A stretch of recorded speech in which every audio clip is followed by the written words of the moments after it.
Bismillahirrahmanirrahim. Assalamualaikum warahmatullahi wabarakatuh. Waalaikumsalam warahmatullahi Waalaikumsalam wabarakatuh. warahmatullahi wabarakatuh. Alhamdulillah, alhamdulillahirabbil alamin. Nahmaduhu wa nasta'inuhu wa na'udzu billahi min shururi anfusina wa min sayyiati a'malina. May yahdihillahu fala mudilla lahu wa may yudlilhu fala hadiyalah. Asyhadu an la ilaha illallah wahdahu la syarika lah wa asyhadu anna Muhammadan abduhu wa rasuluh. Allahumma sholli ala sayyidina Muhammad wa ala ali sayyidina Muhammad amma ba'd. Bapak Ibu, kawan-kawan yang berbahagia, alhamdulillah kembali kita dipertemukan oleh Allah Subhanahu wa taala dalam kegiatan rutin kita, yaitu adalah kajian Manut Quran.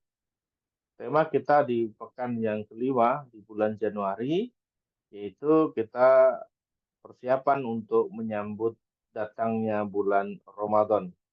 Allahumma barik lana fi Rajab wa Sya'ban wa barik lana Ramadan. Ya Allah, berkahilah kami di bulan Rajab dan di bulan Sya'ban, dan Engkau pertemukanlah kami dengan bulan Ramadan. Bulan yang senantiasa kita nanti-nantikan kehadirannya. Bapak Ibu, kawan-kawan yang berbahagia, tema kita malam hari ini yaitu terkait dengan terhib Ramadan, yaitu bahagia sambutlah Ramadanmu. Ya.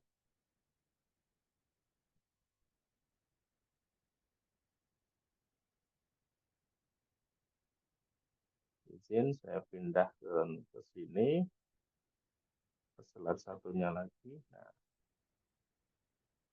oke.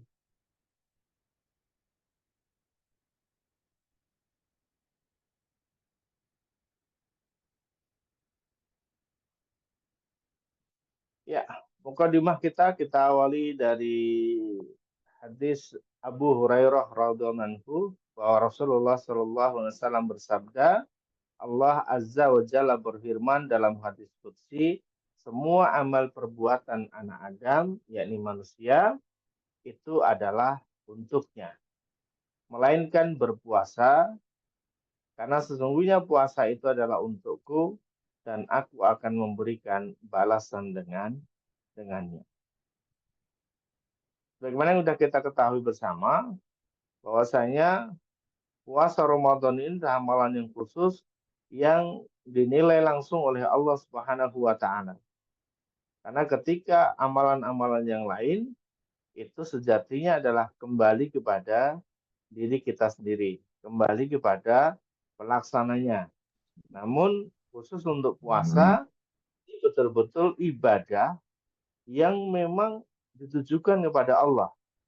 Karena dalam kondisi bersama-sama ataupun kondisi sendirian, orang akan senantiasa tetap ngejaga puasanya.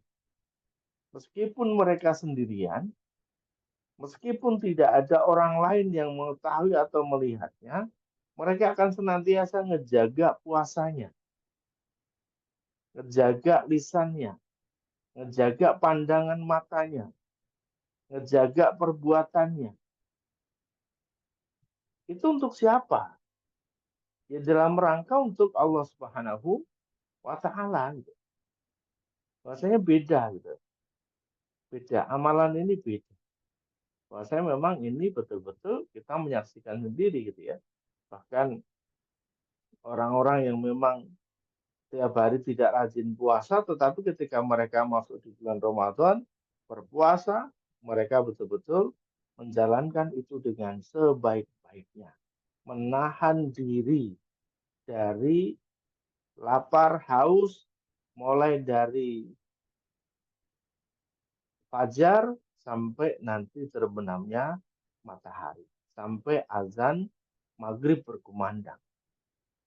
Meskipun ada sebagian yang mereka hanya tidur-tidur saja, tidak beraktivitas, tetapi mereka betul-betul ngejaga puasanya. Ya, karena memang ini adalah yang menilai langsung dari Allah Subhanahu wa taala.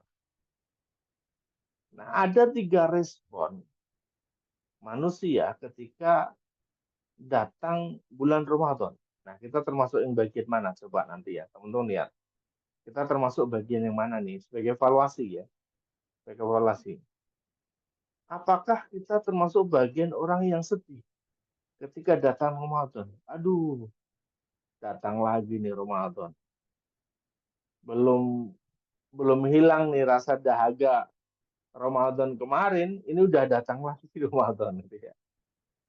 Pak cepet banget sih datangnya Ramadan gitu ya. Perasaan baru kemarin udah Lebaran, ini udah masuk Ramadan lagi gitu ya. Jadi merasa bahwa kok cepet nih, belum apa-apa udah Ramadan lagi gitu ya. Jadi justru malah malah sedih, jadi beban. Ramadan itu jadi beban gitu. Yang kedua, ini orang yang ketika datang Ramadan biasa-biasa aja, kagak ada spesialnya gitu ya. Jadi kalau beli nasi goreng tuh telurnya cuma satu gitu ya, biasa-biasa aja gitu, kagak ada yang spesial. Gitu. Mau Ramadan kayak mau enggak kayak sama aja, dilalui dengan biasa aja. Nah, yang ketiga, orang-orang yang ketika datang Ramadan itu justru menyambut dengan gembira, menyambut dengan sukacita gitu ya. Nah, salah satu buktinya apa ketika orang datang bulan Ramadan kemudian mereka bergembira, sukacita, yang mereka mempersiapkan diri dengan sebaik-baiknya. Sama seperti ketika orang dikabarin bahwa akan ada tamu yang datang, tamu istimewa datang ke rumah kita tentu nyiapin itu. Mulai rumahnya dibersihin, betul nggak? Dirapihin, disiapin tuh jamuan-jamuannya. Itu kenapa? Karena kita dalam rangka menyambut datangnya tamu yang agung tadi, tamu yang mulia datang ke rumah kita. Kita gembira gitu. Nah, ini sama ketika respon datang bulan Ramadan. Nah, bagaimana nih kita termasuk bagian yang mana? Apakah satu termasuk yang sedih tadi, yang dua apakah biasa-biasa saja, atau termasuk orang-orang yang gembira? Ya, gembiranya tentu nanti dengan berbagai persiapan yang mereka lakukan dalam rangka untuk menyongsong datangnya bulan Ramadan. Ya. Nah, ketika datang bulan Ramadan, Rasulullah ini, ya, Rasulullah Shallallahu Alaihi Wasallam ini senantiasa memberikan kabar bahagia, kabar gembira kepada para sahabat, gitu ya, terkait dengan datangnya bulan Ramadan. Jadi dikabarkan kepada para sahabat bahwa telah datang kepada kalian bulan Ramadan. Qad ja'akum Ramadan, telah datang kepada kalian tuh bulan Ramadan, yaitu Syahrul Mubarak, yaitu bulan yang diberkahi oleh Allah Subhanahu wa taala. Dan Allah mewajibkan kalian untuk berpuasa. Aftaradallahu alaikum siyamahu. Jadi mewajibkan kalian berpuasa di bulan Ramadan. Kemudian di bulan ini pintu-pintu surga dibuka. Tuftahu fihi abwabul jannah. Pintu surga dibuka. Sebaliknya, wa tukhlaqu fihi abwabul jahim. Yaitu adalah pintu-pintu neraka ditutup rapat-rapat. Wa tughalu fihi syayatin. Dan juga para setan-setan itu dibelenggu, diikat oleh Allah Subhanahu wa taala. Agar apa? Agar tidak ngegoda lagi manusia. Jadi betul-betul diberikan peluang tuh pintu surga dibuka. Artinya peluang untuk masuk surga itu gampang banget gitu. Kenapa? Karena udah dibuka pintu surganya. Tinggal masuk aja. Pertanyaannya, maukah gak kita masuk? Enggak. Maukah gak kita masuk? Kan gitu. Atau mau di luar aja? Nggak mau masuk. Ya. Dan pintu neraka udah ditutup. Setan udah dibelenggu. Ya. Artinya peluang satu-satunya untuk kita masuk ya ke surga. Nah pertanyaannya, maukah gak kita masuk ke surganya Allah Subhanahu wa taala? Dan di sana juga terdapat fihi lailatun khairum min alfi syahrin, yaitu satu satu malam yang malam ini kebaikannya itu lebih dari 1000 bulan. Nah, yang menariknya adalah man hurima khairaha faqad hurima. Dan barang siapa yang mendapatkan kebaikannya, ya, yang terhalang, mohon maaf ya. Barang siapa yang terhalang untuk mendapatkan kebaikannya, kebaikan apa? Kebaikan dari Ramadan ini, maka berarti dia telah terhalangi dari mendapatkan kebaikan. Man hurima khairu. Jadi yang terhalangi dari kebaikan ini faqad hurima, maka termasuk orang-orang yang benar-benar terhalang dari kebaikan. Maka jangan sampai termasuk kita bagian-bagian dari orang-orang yang terhalangi tadi. Maka harus dengan gembira, maka harus dengan semangat menyambut datangnya bulan Ramadan. Agar apa? Agar kita mendapatkan kebaikan. Meskipun sedikit, ya, minimal sedikit. Jangan sampai kemudian termasuk orang-orang yang terhalang dari kebaikan Ramadan. Gitu ya. Ya, seperti itu. Dan ketika mendekati datangnya Ramadan, mereka para sahabat berdoa, Allahumma salimni ila Ramadan, wa salimli Ramadan, wa tassalamhu mini mutaqabbalan. Ya Allah, antarkanlah aku hingga sampai bulan Ramadan, dan antarkanlah Ramadan kepadaku, dan terimalah amal-amalku di bulan Ramadan. Dan versi yang lain tadi seperti yang kami bacakan di awal, Allahumma barik lana fi Rajab wa Sya'ban wa balikna Ramadan. Ini ketika masuk bulan Rajab, ya Allah berkahilah kami di bulan Rajab dan bulan Sya'ban, dan hingga pertemukanlah kami dengan bulan Ramadan. Ya. Ini dalam rangka apa? Dalam rangka gembira menyambut datangnya bulan Ramadan. Dan bagi orang-orang yang bergembira, maka akan mendapatkan balasan. Ya, balasan orang-orang yang berpuasa di bulan Ramadan. Ya, tidak hanya dalam nilai puasanya saja, tetapi aktivitas-aktivitas ibadah sepanjang di bulan Ramadan. Ya. Yang pertama adalah balasan takwa. Ya, sebagaimana Allah Subhanahu wa taala firman di Quran surah Al-Baqarah ayat 183. Kita tentu sudah banyak hafal terkait dengan ayat ini karena begitu masuk bulan Ramadan, ayat yang akan sering kali kita dengar adalah ayat ini. A'udzu billahi minasyaitonir rajim. يا أيها الذين آمنوا كتب عليكم الصيام يا أيها الذين آمنوا كتب عليكم الصيام كما كتب على الذين من قبلكم لعلكم تتقون.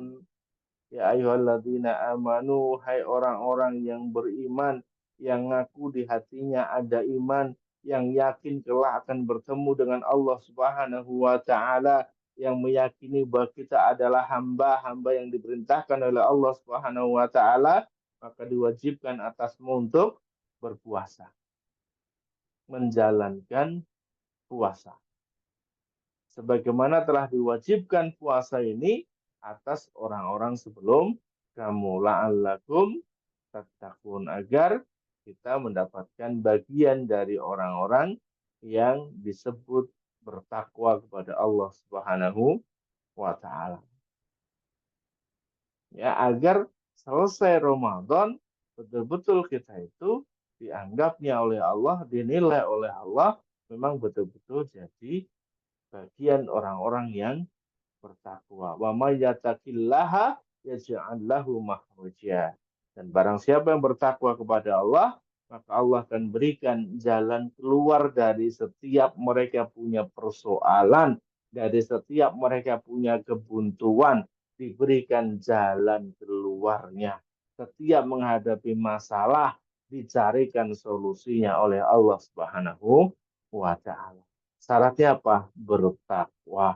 Dan Ramadan sudah didesain oleh Allah Subhanahu wa taala menjadi syahrul tarbiyah, bulan tarbiyah untuk kita semuanya. Keluar dari Ramadan kita mendapatkan predikat takwa yang kemudian setelah Ramadan apapun persoalan kita, kita senantiasa diberikan jalan keluar oleh Allah Subhanahu wa taala. Maka sering kami sampaikan ketika teman-teman masih punya banyak masalah, masih punya banyak persoalan yang belum kelar, belum ketemu jalan keluarnya, yuk masuk bulan Ramadan. Masuk bulan Ramadan. Agar apa? Agar kita jadi orang-orang yang bertakwa.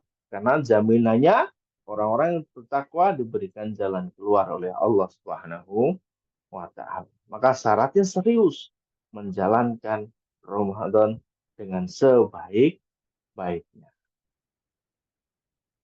Yang kedua, balasannya adalah diampuninya dosa-dosa, ya. Man soma Ramadhana imanan wa ihtisaban ghufira lahu ma taqaddama min dzambi.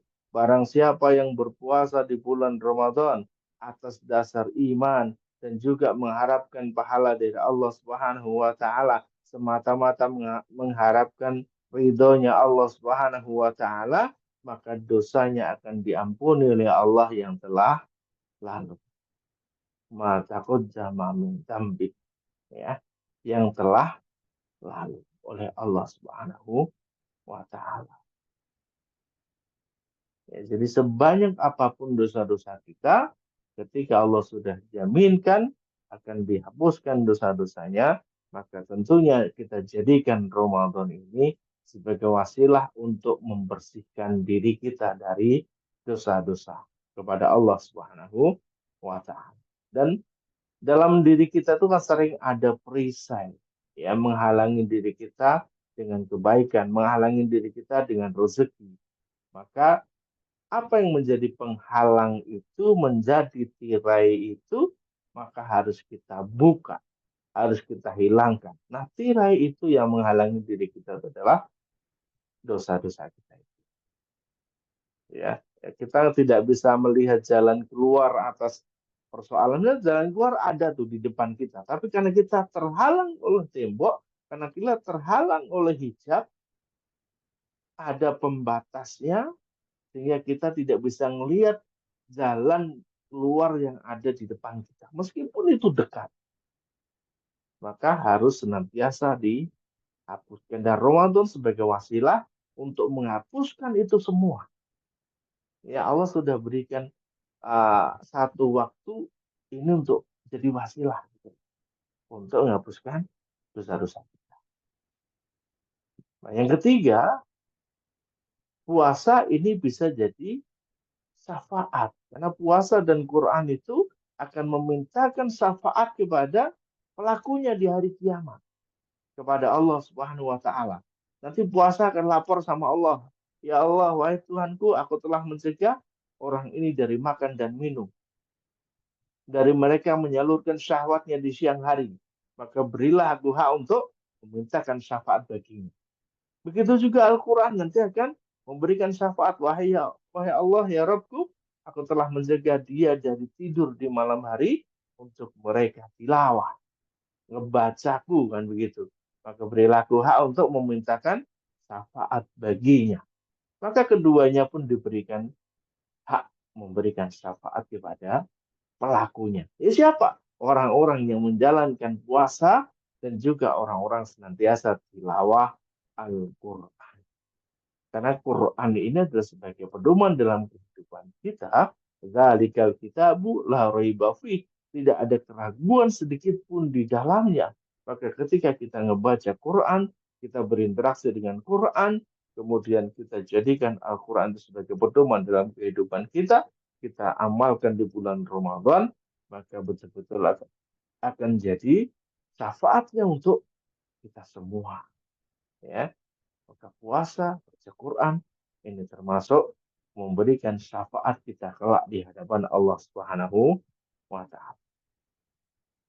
Yang keempat, yaitu terkait dengan dua kebahagiaan.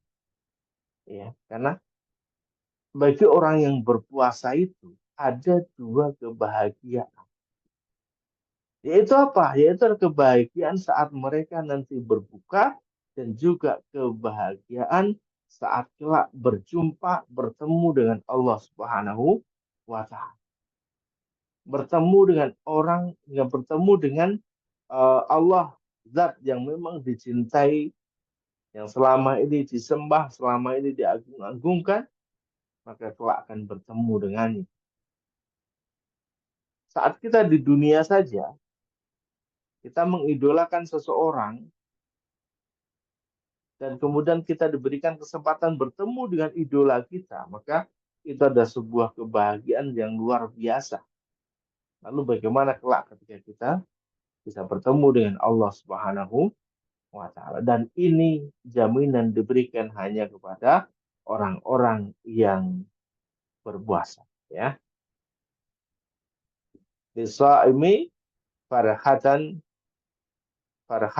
inda iftarihi wa farhatun hina yalqa rabbahu azza wa jalla.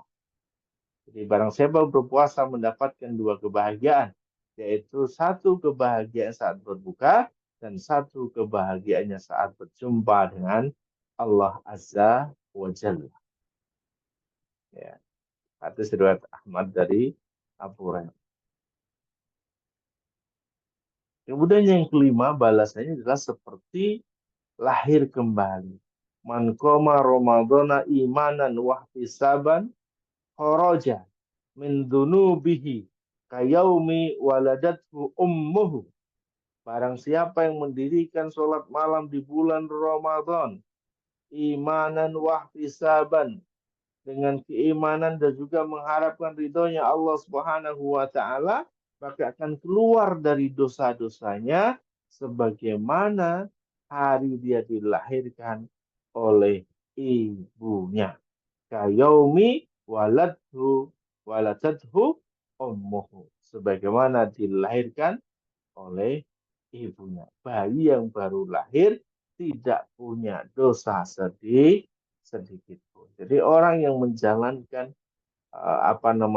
menghidupkan malam-malam bulan Ramadan, menjalankan amalan-amalan di bulan Ramadan dengan sebaik-baiknya, dengan penuh keyakinan dan juga mengharapkan ridhonya Allah Subhanahu wa Ta'ala, balasan-balasan dari Allah, maka kelak seperti bayi yang dilahirkan oleh ibunya.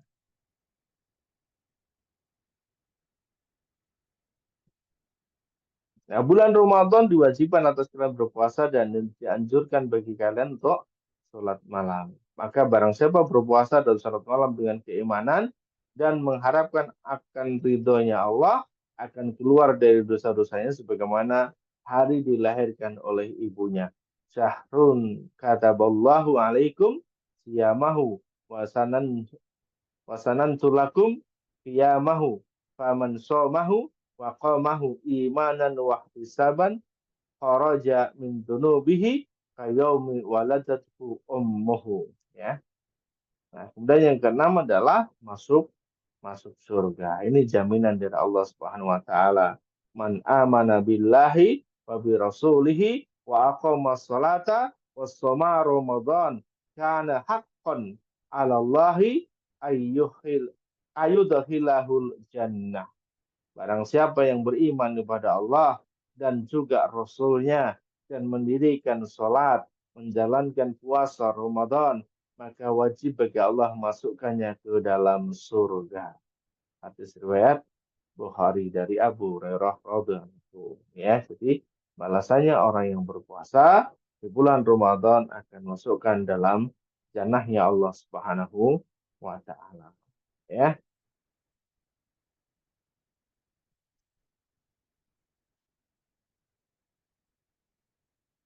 Rasulullah SAW bersabda, sesungguhnya di surga itu ada sebuah pintu yang disebut Ar-Royan. Pada hari kiamat berkata, di manakah orang-orang yang berpuasa untuk masuk surga melalui pintu itu? Jika yang terakhir di antara mereka sudah masuk ke pintu itu, maka ditutuplah pintu itu. Bahkan surganya pun surga khusus, lewat pintu khusus yang disebut pintu Ar-Royan. Sehingga orang-orang yang berpuasa akan masuk dalam surganya Allah lewat pintu khusus, yaitu pintu Ar-Royan, gitu ya, secara khusus. Nah, kemudian di bulan Ramadan juga ada satu malam yang kebaikannya lebih dari 1000 bulan. Inna anzalnahu fi lailatul qadar. Sesungguhnya kami telah menurunkan Al-Quran itu pada malam Qadar. Wa ma adraka ma lailatul qadar. Dan tahukah kamu apakah malam kemuliaan itu? Lailatul qadri khairum min alfi syahr. Malam kemuliaan itu lebih baik daripada 1000 bulan. Ketika kita kemudian melakukan aktivitas ibadah di malam ini yang bertepatan dengan malam Lailatul Qadar, maka kebaikan ibadah kita sebanding dengan ibadah 1000 bulan. Meskipun ada yang beranggapan bahwasanya malam Lailatul Qadar ini hanya terjadi sekali dulu waktu di eranya Rasulullah, tapi secara jumhur ulama sepakat bahwasanya setiap tahun, setiap Ramadan datang, maka akan ada malam kebaikan ini yang nilainya lebih dari 1000 bulan. Maka kita meyakini ini saja, ya.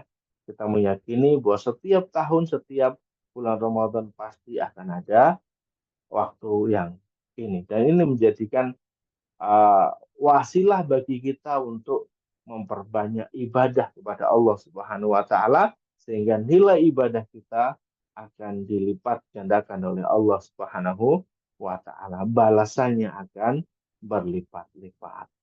Teman-teman zikir di malam ini, maka zikirnya sebanding dengan 1000 bulan.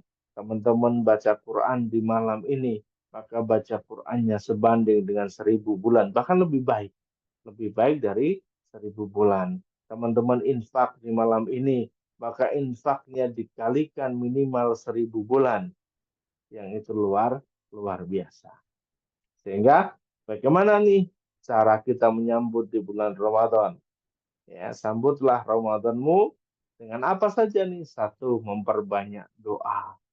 Doa tadi ya Allah, berkahilah kami di bulan Rajab, berkahilah kami di bulan Sya'ban, pertemukan kami dengan bulan Ramadan. Ya Allah, pertemukan kami dengan bulan Ramadan dalam keadaan yang baik, dalam keadaan yang sehat, dalam keadaan yang terbaik bagi kami.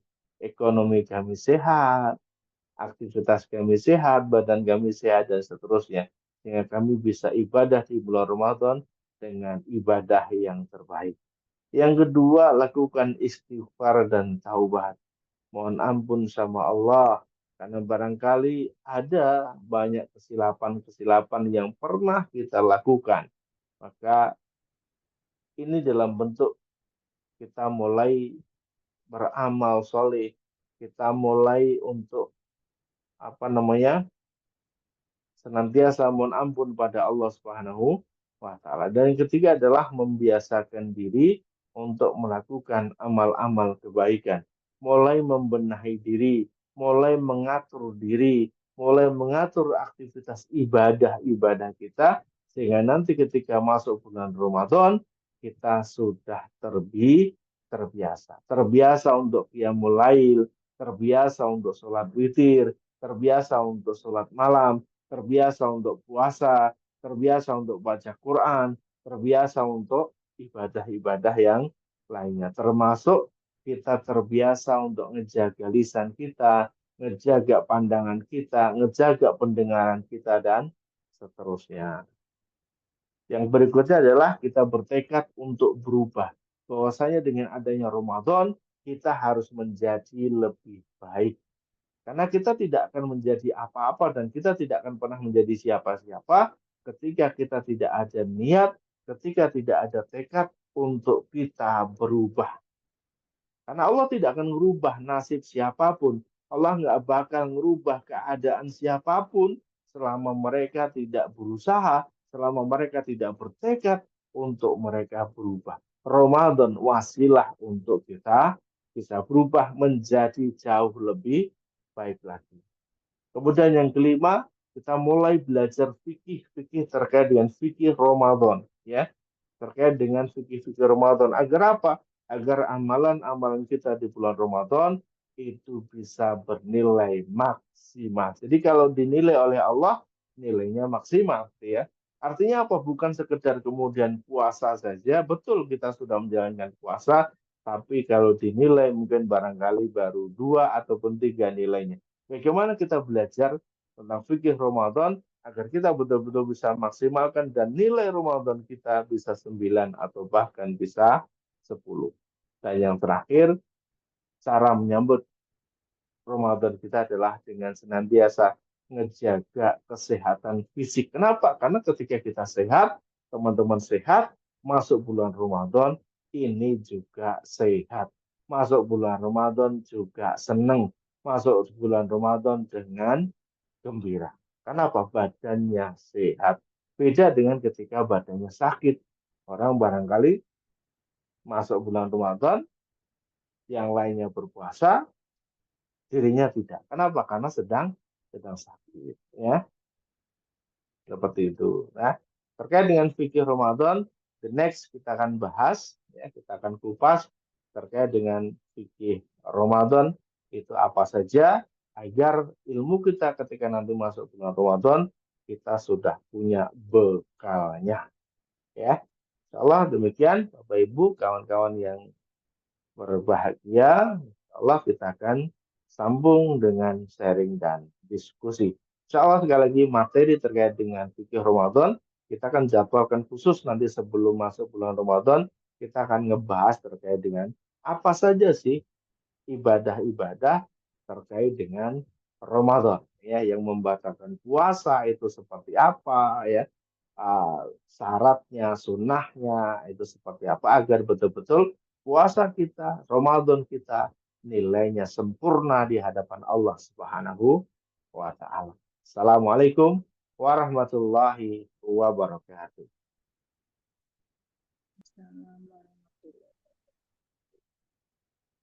Waalaikumsalam warahmatullahi wabarakatuh.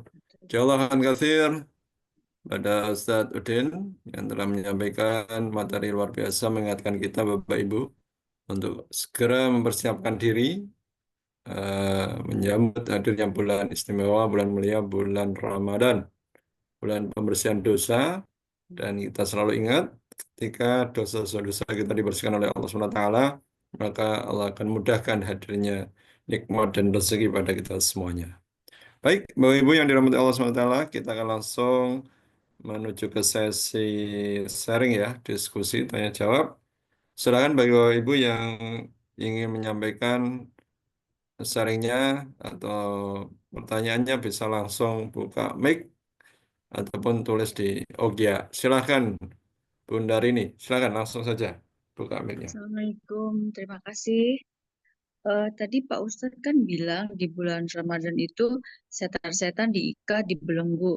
Tapi kenapa ya banyak manusia justru di bulan Ramadan itu tergoda melakukan hal-hal yang negatif gitu. Terus misalnya yang gampangnya lihat makanan, pengen makanan, terus lihat minuman, pengen minuman, atau kejahatan-kejahatan yang lainnya. Itu bagaimana? Terima kasih. Assalamualaikum warahmatullahi wabarakatuh. Waalaikumsalam warahmatullahi Waalaikumsalam wabarakatuh. warahmatullahi wabarakatuh. Ya, Silakan Ustaz. nah ini. Jadi setan-setan aja sudah dibelenggu oleh Allah Subhanahu wa taala, sudah diikat oleh Allah Subhanahu wa taala. Artinya mereka tidak akan ngegoda lagi gitu ya.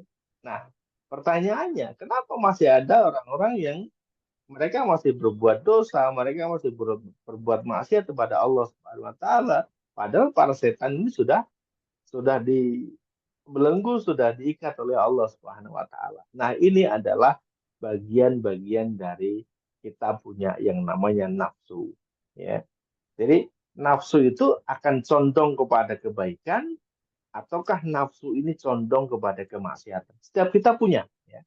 Setiap kita tuh punya nafsu, ya. Nafsu yang akan condong kepada kebaikan, nafsu yang akan condong kepada keburukan.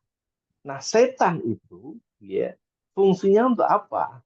Ya, mereka itu ngegoda kita itu nafsu ini agar ke arah yang negatif kan begitu. Nah, dengan adanya bulan Ramadan, ini setan tuh nggak bisa ngegoda kita gitu. Nah, kalau kemudian diri kita masih melakukan dosa di bulan Ramadan, berarti memang kecenderungan tadi masuk ke dalam ke arah kemaksiatan kepada Allah Subhanahu wa taala. Nah, disinilah kemudian pentingnya bagaimana kita melakukan tazkiyatun nafs, yaitu mensucikan jiwa kita, mensucikan hati-hati kita. Sebelum masuk bulan Ramadan, maka hati kita mulai dibersihkan, mulai dilakukan kebiasaan-kebiasaan yang baik. Kita mulai menjadikan diri kita itu betul-betul orang-orang yang memang siap masuk di bulan Ramadan. Kan begitu, Bu Rini ya. Jadi tadi sekali lagi itu adalah bagian-bagian dari nafsu yang memang dari awal sudah condong kepada keburukan, sudah condong kepada kemaksiatan kepada Allah Subhanahu wa taala. Karena ada ya. Jadi setan itu nggak perlu apa kan ada kadang ada ya cerita-cerita lelucon itu yang seringkali dibikin kartun gitu ya. Bahkan setan yang ngegoda aja itu lebih kalah jahatnya dari manusia yang digoda itu sendiri. Nah, maksudnya bahwasanya itu adalah karena nafsu yang tadi memang condong kepada keburukan. Maka nafsu ini harus yang kita sendiri yang mengikat, kita sendiri yang harus membersihkan atau melawannya. Insya Allah demikian Bu Rini ya. Masih ada waktu, kita persiapkan sebelum nanti masuk di bulan Ramadan. Seperti itu Bu Rini. Oh ya, makasih.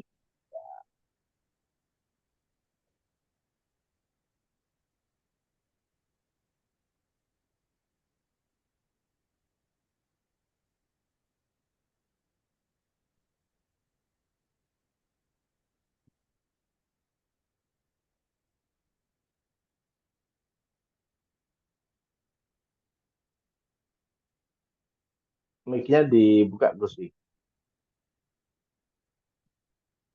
Ya, maaf Ustaz.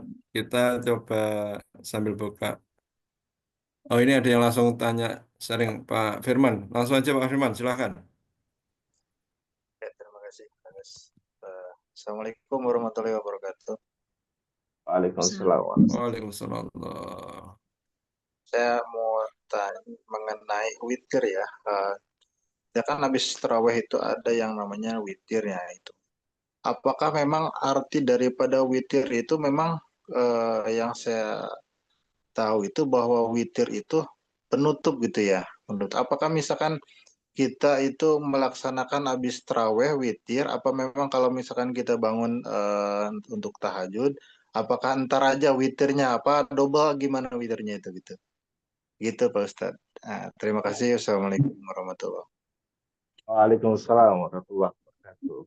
Ya, jadi gini, witir itu yang nantinya dalam satu malam itu kita bisa kerjakan satu kali saja.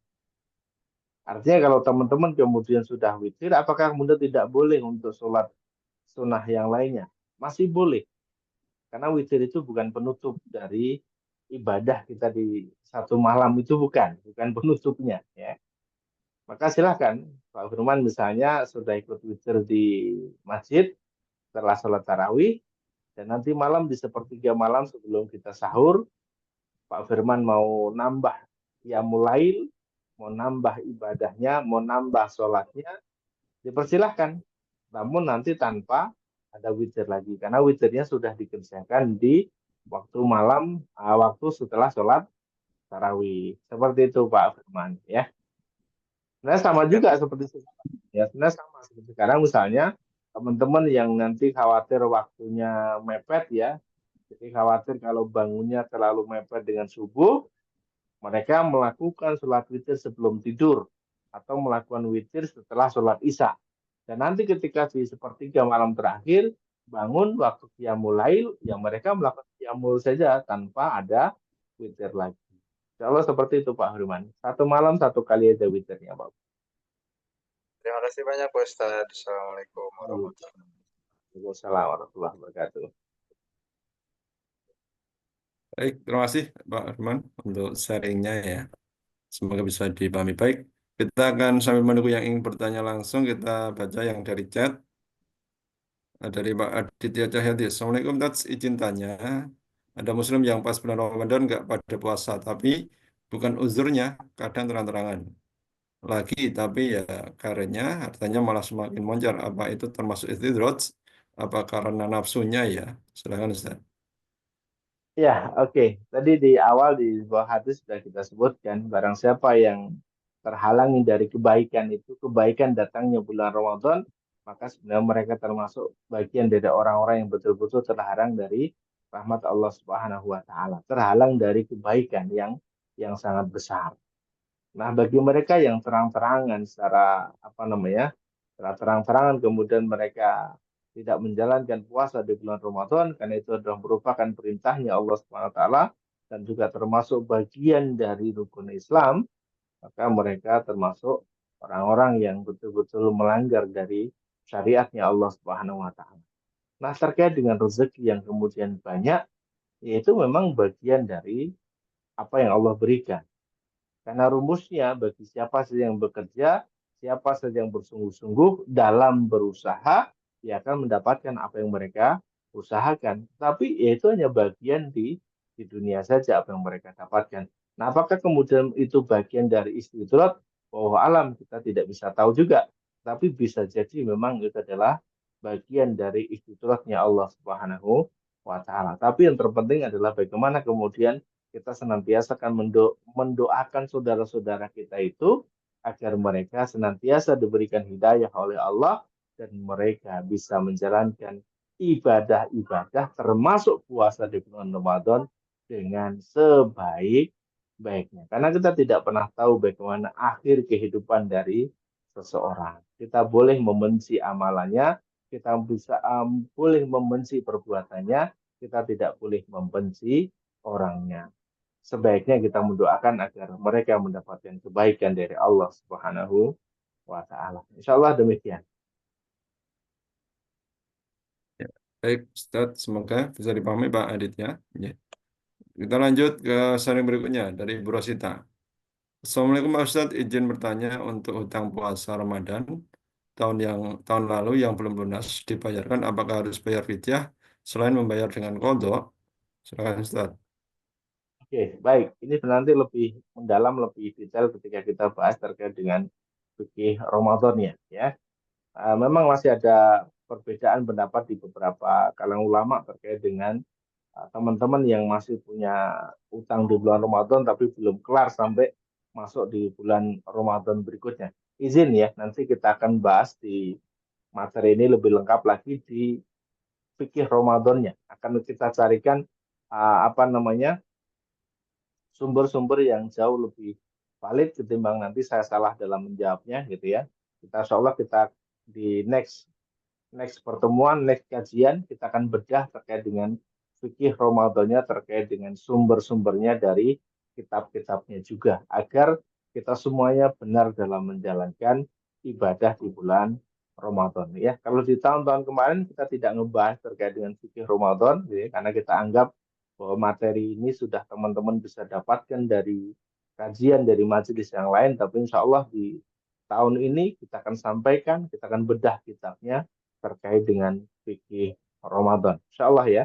Next kita akan bahas lebih detail terkait dengan fikihnya. Insya Allah demikian. Ya, baik Bu Rosita, insya Allah kita akan kaji lagi lebih dalam di kajian-kajian kita berikutnya insya Allah. Baik, lanjut dari Pak Aditya nyambung ini Ustadz dari yang tadi. Terus ada lagi yang Muslim di bulan Ramadan juga masih menipu orang dan perbuatan-perbuatan zalim lainnya. Terus sedang som, nah itu juga gimana Ustaz? Ya. Ya tadi Tadi sudah kita dijawab sepertinya Ustaz ya. Ya, tadi baik. ya, karena saya Saya sudah betul yang condong kepada kebaikan dan juga condong kepada kesesatan. Insya Allah demikian. baik. Nah, ini dari Pak Sudarto Wahab, Witir sama dengan ganjil. Ya, ya mungkin maksudnya mungkin bisa ditambah Ustaz. Ya Minimal berapa hitungan ganjilnya?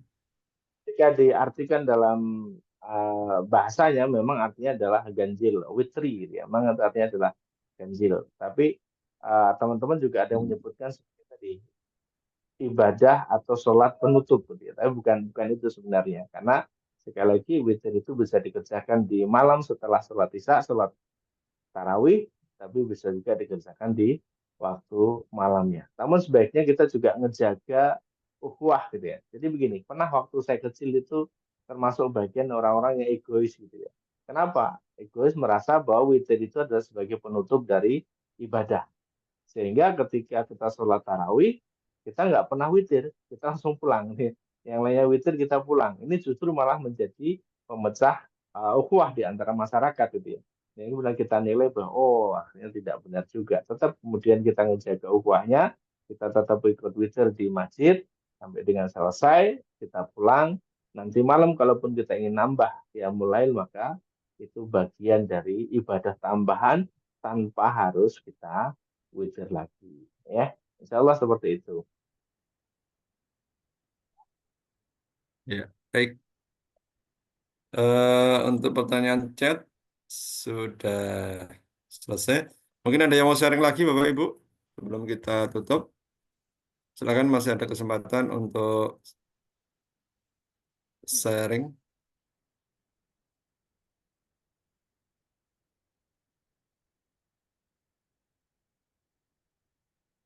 Cukup ya?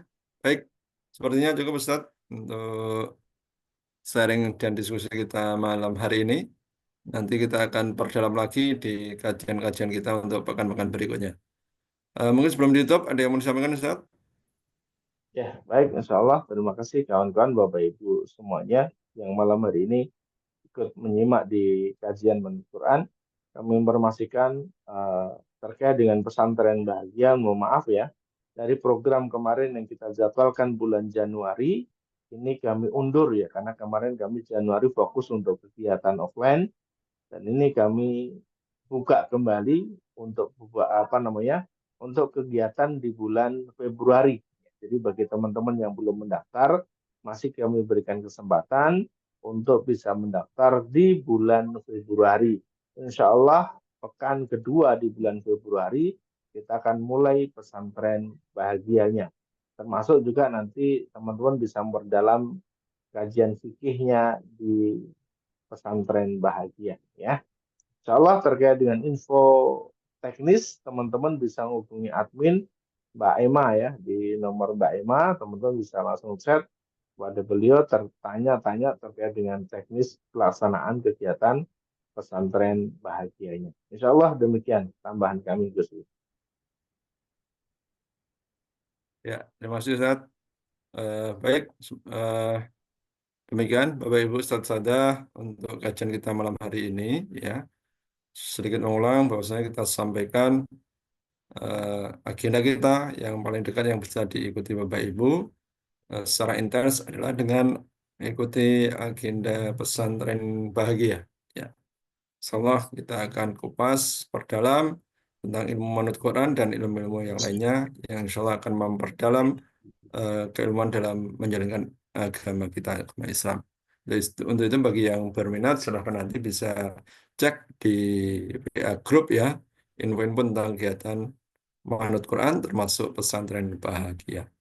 Baik, Bapak Ibu yang dirahmati Allah SWT, ya, kita akan tutup agenda kita pada malam hari ini. Untuk itu mari kita tutup bersama-sama dengan doa penutup majelis. Subhanakallahumma wa bihamdika asyhadu an la ilaha illa anta astaghfiruka wa atubu ilaik. Terima kasih pada Ustadz Udin yang telah menyampaikan materi malam hari ini, mendampingi kita semuanya, dan terima kasih pada Bapak Ibu semuanya yang telah hadir dalam kajian Manut Quran untuk kita semuanya di akhir bulan Januari ini. Insya Allah kita akan bertemu lagi di bulan Februari. Demikian kurang lebihnya mohon maaf. Sekali lagi mohon maaf. Saya tutup. Assalamualaikum warahmatullahi wabarakatuh. Waalaikumsalam Waalaikumsalam warahmatullahi warahmatullahi wabarakatuh. Pak Ustadz.